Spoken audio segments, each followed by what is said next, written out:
तो गांव से रिपोर्ट हमने आपको दिखाई लॉरेंस बिश्नोई की, उनके परिवार से, उनसे जुड़े लोगों से भी बातचीत हमने लगातार की है। लेकिन मुंबई से दाऊद और उसके गुर्गों का नाम पुलिस ने खत्म जरूर कर दिया है। जो खौफ उसका बना हुआ था, उस खौफ को जरूर खत्म कर दिया गया है। दाऊद और उसके गुर्गों का डर और उसका नाम पहले ही मिटा दिया गया है। लेकिन सवाल यह है कि क्या अब दाऊद की जगह गैंगस्टर लॉरेंस खुद को जुर्म की दुनिया का बेताज बादशाह साबित करना चाहता है?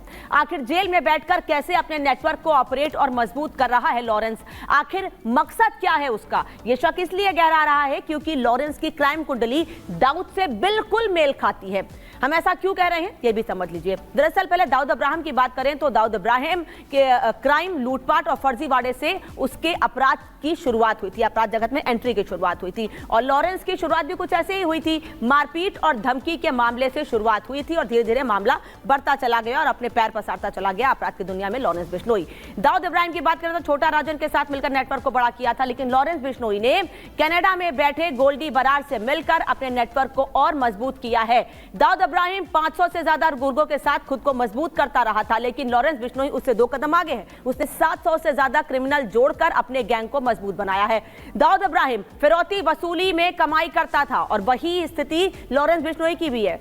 फिरौती और वसूली से लॉरेंस बिश्नोई भी कमाई करता है, तो कुछ ज्यादा अंतर लॉरेंस और दाऊद इब्राहिम में नहीं है। इसीलिए कहा जा रहा है कि गैंगस्टर की दुनिया में एक नया नाम बनने के लिए, बड़ा नाम बनने के लिए, खुद को और ज्यादा खतरनाक साबित करने के लिए लॉरेंस बिश्नोई लगातार जेल के भीतर से ही अपने आप को मजबूत कर रहा है और अपराध की दुनिया में पैर पसारता जा रहा है। लेकिन अब सवाल यह है कि केवल क्राइम कुंडली ही मैच खाती है या फिर और भी चीजें हैं जो दाऊद इब्राहिम के जैसी हैं लॉरेंस बिश्नोई की?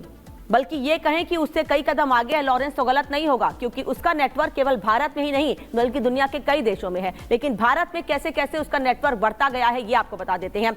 दरअसल बिहार, महाराष्ट्र, पंजाब, गुजरात, उत्तर प्रदेश, हरियाणा, ये कुछ ऐसे जिले हैं जहां पर लगातार खुद को लॉरेंस बिश्नोई मजबूत करता गया है और इसके बाद अब विदेशों में भी उसका नेटवर्क तगड़ा होता जा रहा है। यही वजह है कि कनाडा में बैठे गोल्डी बरार से संपर्क में आने के बाद वो अपने आप को गोल्डी बरार के साथ मिलकर खुद को और अपने गैंग को लगातार बड़ा करता जा रहा है और उसके एक इशारे पर हत्या जैसी वारदात को अंजाम दे दिया जाता है और कोई भी उसके खिलाफ बोल नहीं पाता है। किसी की बोलने की हिम्मत नहीं होती है कि अगर कोई उसके खिलाफ बोलता है तो उसे भी फोन कॉल पर जान से मारने की धमकी दे दी जाती है। था नामिका पांडे। दोपहर धमाका में अगले आधे घंटे आज हम बात करेंगे लॉरेंस बिश्नोई की कि कैसे और किस गांव में लॉरेंस बिश्नोई पढ़ा लिखा, कैसे बढ़ा आगे और उसके बाद कैसे उसने अपराध की दुनिया में कदम रखा। लेकिन सबसे पहले आपको यह बता देते हैं कि लॉरेंस बिश्नोई का वो गांव जहां वो पला बढ़ा, जहां उसकी पैदाइश हुई, वहां के लोग लॉरेंस को लेकर क्या कहते हैं।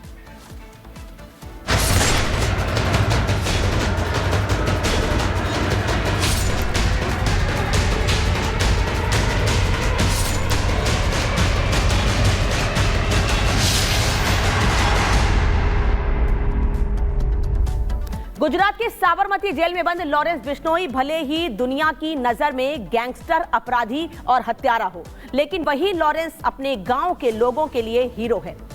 लेकिन ऐसा क्यों है? आज इसी सवाल का जवाब जानने के लिए रिपब्लिक भारत की टीम आपको गैंगस्टर लॉरेंस के गांव लेकर चलेगी, जहां वो पैदा हुआ, शुरुआती सबक सीखे, लेकिन उसकी जिंदगी में ऐसा क्या हुआ कि बाद में वो देश का सबसे बड़ा डॉन बन गया। इन तमाम सवालों का जवाब आज आपको हम बताएंगे। हमारे सहयोगी की रिपोर्ट आपको दिखाएंगे और ये बताएंगे कि गांव वाले लॉरेंस को लेकर आज कहते क्या है। रिपोर्ट देखिए।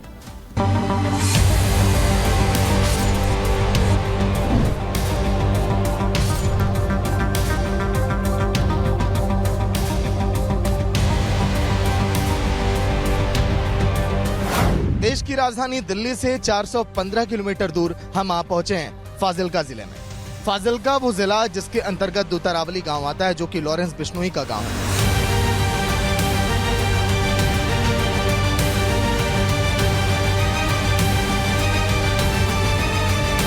जिसके नाम से ही अच्छे अच्छे गुंडों की पतलून ढीली पड़ जाती है, जिसका खौफ 7 समंदर पार कनाडा में छिपे खालिस्तानियों तक है, वो गैंगस्टर लॉरेंस बिश्नोई पिछले साल से ही गुजरात के साबरमती जेल में बंद है। लेकिन उसके नाम का खौफ ऐसा है कि जेल की मजबूत चारदीवारी भी इसके आतंक को जेल के अंदर काबू नहीं कर पा रही।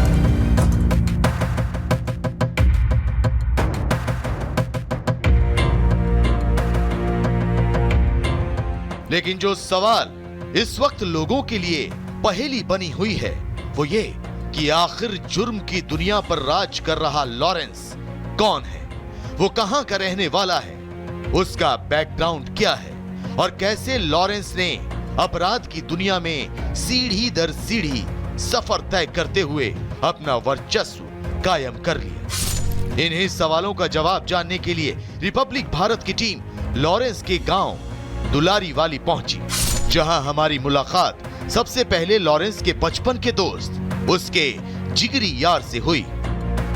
प्रवीण जी, लॉरेंस बिश्नोई के बारे में क्या कुछ बताएंगे? शुरुआती दौर तो जी हमारे साथ बड़ा हुआ है, मेरे से 4-5 साल छोटा है। हाँ जी, तो हमने ट्रैक्टर भी साथ सीखा है, हम साथ ट्रैक्टर चलाते थे खेत में जैसे हम दूसरे लड़के काम करते हैं वैसे वो काम भी करता था। 100 किले 120 किले जमीन है उसके पास, बढ़िया रईस रहता था और बढ़िया रुतबेदार उनका घर है, पैसे वाली पार्टी है, घर में माता है, पिताजी है, तो उनका यही है भी अच्छा चाल चलन था, जैसे लोग दिखा रहे हैं वैसा नहीं है वो। लॉरेंस के दोस्तों की माने तो वो वैसा है ही नहीं जैसा उसके बारे में बताया जा रहा है, लेकिन 700 से ज्यादा कथित शूटर्स के नेटवर्क को जेल के अंदर से ऑपरेट करने वाला लॉरेंस कितना शरीफ है, ये तो अदालतें और उसकी कुंडली खंगाल रही इन्वेस्टिगेशन टीमें तय करेंगी। फिलहाल जो बातें हमें हैरान कर गई वो थी लॉरेंस के बचपन के स्कूल टीचर्स का कबूलनामा, जिसमें उन्होंने बताया कि वो जिस लॉरेंस को जानते हैं वो एक सीधा साधा और होनहार छात्र था, जिसके नंबर हमेशा क्लास के बाकी छात्रों से ज्यादा होते थे। इस समय हम फाजिल्का जिले के आबोहर में जो कॉन्वेंट स्कूल है जहां से लॉरेंस बिश्नोई ने अपनी कक्षा 10वीं तक की पढ़ाई की, ठीक उसी के सामने खड़े हैं। अजम्पशन कॉन्वेंट स्कूल, जहां पर अच्छे घराने के बच्चे यहां पर देखिए पढ़ाई करने के लिए आते हैं। स्कूल के अंदर भी जाकर के हमने तस्वीरें देखी, वहां के अध्यापकों से भी हमने बातचीत की, जिनका ये कहना कि लॉरेंस पढ़ने में तो काफी होशियार था शुरुआती दौर से ही, और यही नहीं, लॉरेंस पढ़ाई में कई कक्षाओं में अव्वल दर्जे का नंबर भी लेकर आया। लेकिन लॉरेंस कक्षा 10वीं तक पढ़ाई करने के बाद उसने रुख किया चंडीगढ़ का। कहते हैं कि पूत के पांव पालने में ही दिख जाते हैं, लेकिन लॉरेंस के मामले में ये कहावत उल्टी पड़ गई। बचपन में पढ़ाई में भले ही लॉरेंस अच्छा रहा हो,